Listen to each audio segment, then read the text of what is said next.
Recap of the key stories we covered in the week. You're with me, Chancellor Muzaband, and some of the stories under review. UTM cancels its mega political rally scheduled for Sunday in Nkhani. Malawi-Israel labor export deal to resume soon following completion of a mission on the deal by Israeli delegation. Malawian delegation expected to leave for Zambia to get to the bottom of an externalization of 42 million kwacha by two foreign nationals. And in sports, NAM says it's considering introducing interregional competitions for best teams from the three regions. We start the review with politics. The UTM announced a postponement of the National Executive Committee meeting, which was scheduled to take place on Friday in Lilongwe. The party also cancelled a political rally which was scheduled for Sunday in Nkhani. Its Secretary General Patricia Galiati confirmed to us, saying the postponement was due to busy schedule of their legal team, which was also expected to attend. We had this report. The memorial mass which are going to have is more or less the same is remembrance of SKC, so it might be also doubling, so it's going to give room for the prayers to settle and for the spirits to move around and get the blessings from the church. So we don't want to have mass morning hours today. Tomorrow we have a party meeting. The party meeting might be scheduled to somewhere or scheduled there for some days to come, but not the same close days which are going to be there. One would think that by the time we are coming up with these two different programs, you had considered all this already. No, we didn't know. We saw the invitation from the family that there are these memorial mass. Well, we've already advanced with the meeting, so we had to yield to the mass because that's very important. Memorial mass which we are going to have tomorrow is very important. For the meetings we might be having, we have a number of days for a week that we can conduct meetings. But this is a very specific day for the mass which we are celebrating it live tomorrow. Staying with politics, advocates of 50-50 representation in politics applauded former President Joyce Banda's decision to contest for presidency at People's Party elective convention, which is expected to take place in September. NGO Gender Coordination Network chairperson Margaret Gatewela Banda said most women traditionally take up lower positions, but it is time more women aspired and occupied higher positions in politics and other sectors of society. Now, latest study findings by Afrobarometer show that most Africans are not satisfied with the level of democratic governance they are getting now from the leaders they appointed. The study report released this week also showed that while democracy remains robust across the region, support for democracy has declined by 7% over the past decade. Kasim Aub gave us this report. The study shows that while most Africans continue to voice strong support to democratic governance, popular satisfaction with democracy has declined by 7% over the past decade. Among others, the report presented by Director of Surveys at Afrobarometer, Dr. Boniface Dulani, says the decline is due to the decline in socio-economic and political performance by those in charge. It also shows that opposition to military rule has weakened by 11 points across 30 countries that participated in the survey, with more than half of Africans in 37 countries willing to accept a military takeover if elected leaders abuse power for their own ends. It also says majority of Africans are calling for government accountability and rule of law and support for other democratic norms. These include presidential accountability to parliament, multi-party competition, presidential term limits, and media freedom. Afrobarometer has documented the democratic aspirations and experiences of African citizens for the past 25 years. For Zodiac in Lilongwe, this is Kasim Aubi reporting. A delegation of Israeli authorities, which was in the country for a labor export deal mission, has promised to honor a memorandum of understanding the two countries signed, which we see Malawi sending 3,000 labor migrants to work in agriculture farms in that country. The leader of the delegation, Racine Samsum Shire, told journalists in Lilongwe that our country has already approved a 500 recruitment job order which Malawi government is working on. She said minimum salary of a farm worker in their country is approximately 3 million kwacha per month. It took a lot of other processes that needed to go on, backroom processes if you want, after the signing of the MOU. There was a number of things that needed to be done, including concluding a number of subsidiary documents attached to the MOU. That process finished, and within a day of finishing that process with the Israeli government, with this team that has come, and some of the others that are still in Israel, we concluded the documents associated with the MOU. And a day after that conclusion, that job order of 500 was sent. So I want to underline that government is, together with the government of Israel, doing things in an orderly manner to make sure that out of it we produce quality workers to go to Israel. Because one thing must be emphasized. The Israeli side want quality workers for their farms. And the Malawi government is interested in sending quality because we know we have quality. And we cannot send quality without a quality process. So this week has been about training the trainers to make sure that the recruitment processes are such that we can produce the quality. And Minister of Labour Agnes Nyalonje says Malawi will honour the pact by sending to that country a committed and dedicated workforce. The agriculture workers that are coming to work in Israel will receive almost the same benefits and salary as Israeli workers.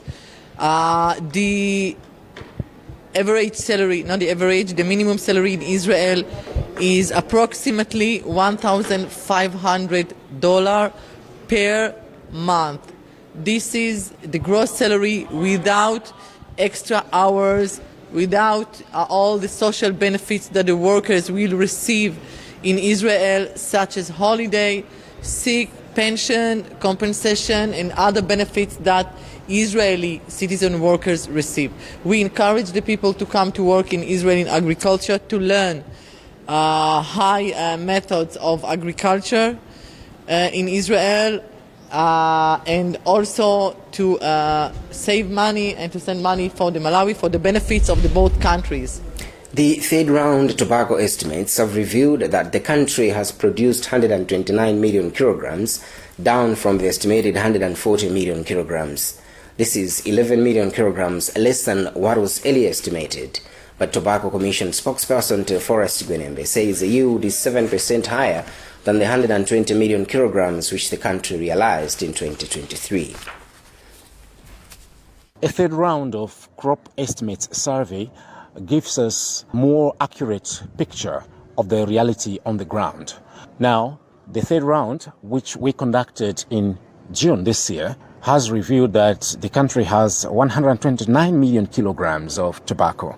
That's what is expected, and we believe that at the end of the season, that's the volume that we will have. In the second round, which was conducted in February this year, we found out that there would be 140 million kilograms of the crop.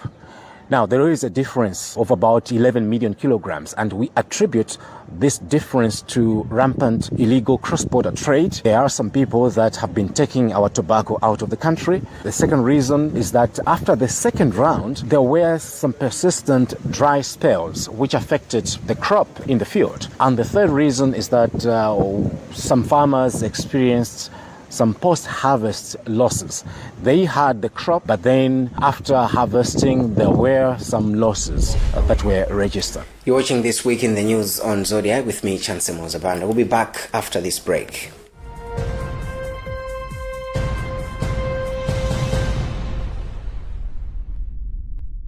Life moves fast, and so should your packages. Say goodbye to waiting and hello to convenience with Post Courier, your go-to courier service.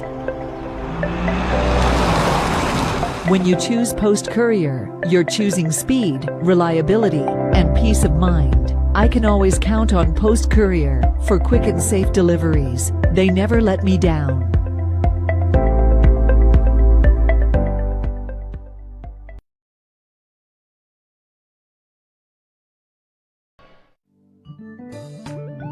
St. Louis High School would like to inform the general public that they will be having Form 1 entrance examinations on the 2nd of August, 2024 at the Lilongwe Christian Primary School opposite C Company at 9 o'clock in the morning. The students are required to bring a registration fee of 10,000 kwacha, a pen and a pencil, and their money PSL IDs as proof of their candidacy for the past exam.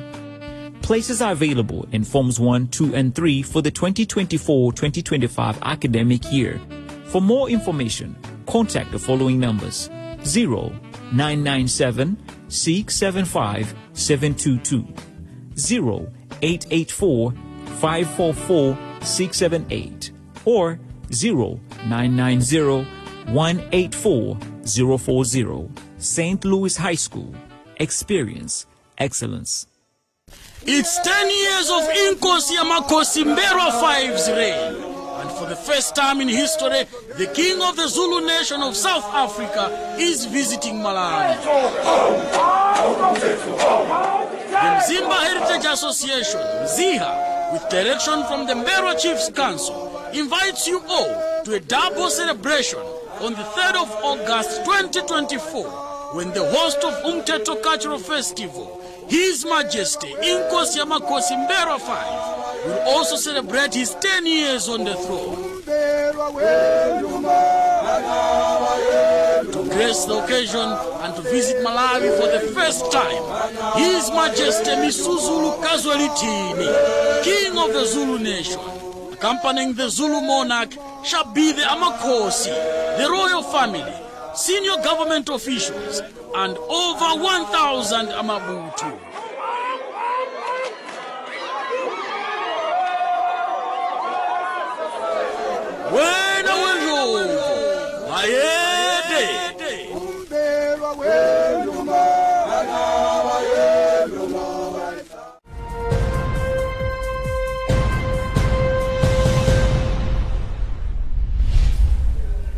Welcome back. Some of the headline stories we had in the week. UTM cancels its mega political rally scheduled for Sunday in Ncheu. Malawi-Israel labor export deal to resume soon following completion of a mission on the deal by an Israeli delegation. Malawi delegation expected to leave for Zambia to get to the bottom of an externalization of 42 million kwacha by 2 foreign nationals. In sports, NAM says it's considering introducing interregional competitions for best teams from the 3 regions. Now, moving on with the news. A Malawian delegation is expected to leave the country for Zambia before the week ends to get to the bottom of the externalized 42 million kwacha busted by the Drug Enforcement Commission of Zambia. Reserve Bank of Malawi RBM spokesperson Dr. Makelungu confirmed of the development to Zodiac, saying they want to establish the reason behind the attempt by a US and Russian national. Dixon Chivati Gondo gave us a report.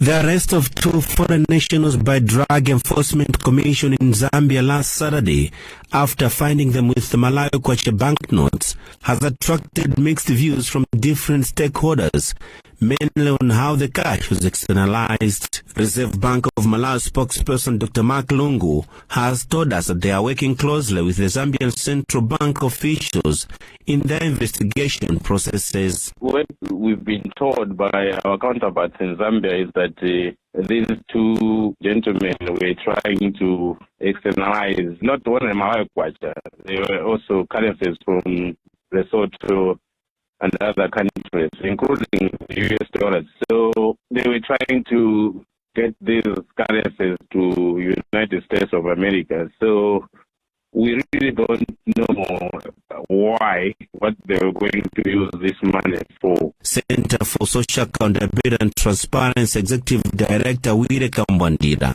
has described the development as unfortunate in safeguarding the Malawi kwacha currency.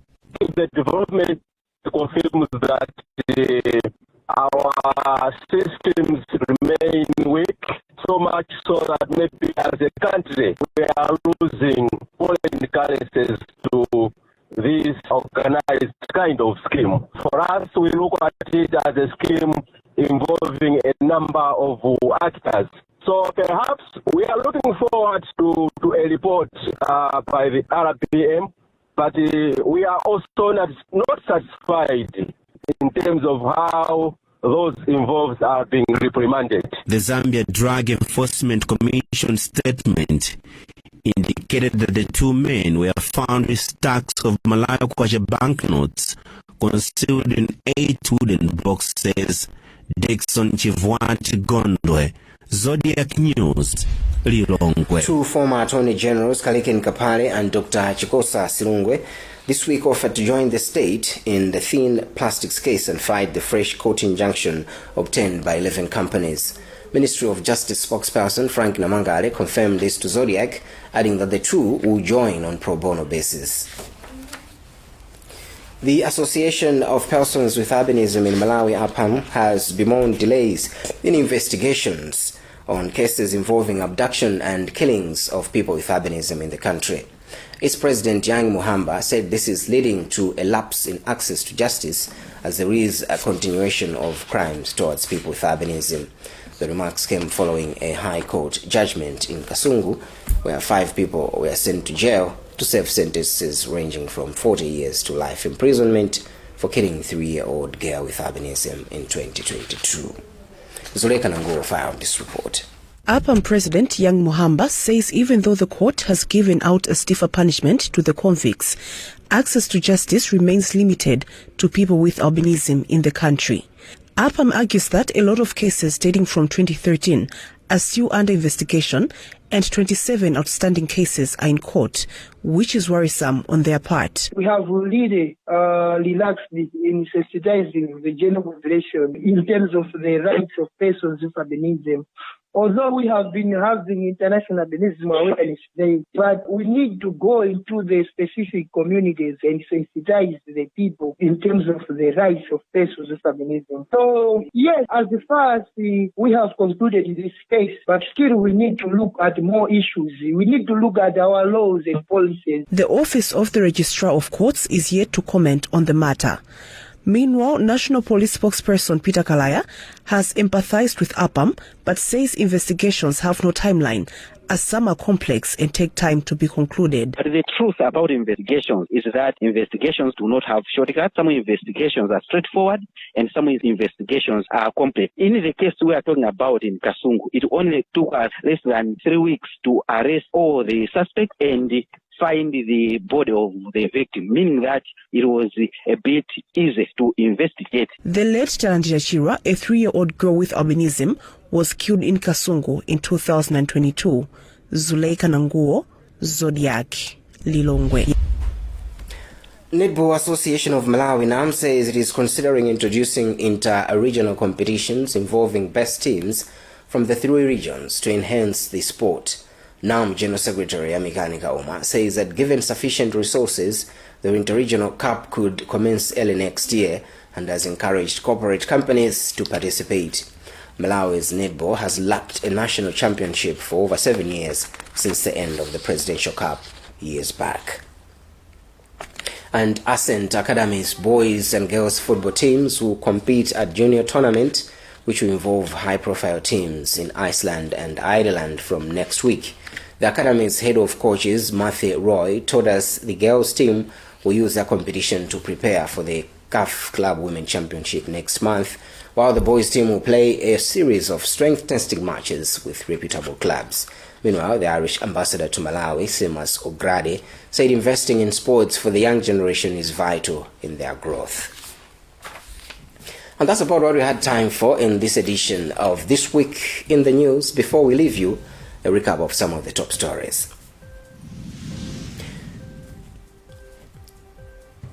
UTM cancels its mega political rally scheduled for Sunday in Ncheu. Malawi-Israel labor export deal to resume soon following completion of a mission on the deal by an Israeli delegation. Malawian delegation expected to leave for Zambia to get to the bottom of an externalization of 42 million kwacha by 2 foreign nationals. And in sports, NAM is considering introducing interregional competitions for best teams from the 3 regions. Visit zodiacmalawi.com for more. I am Chancellor Zabanda. Thanks for watching and goodbye.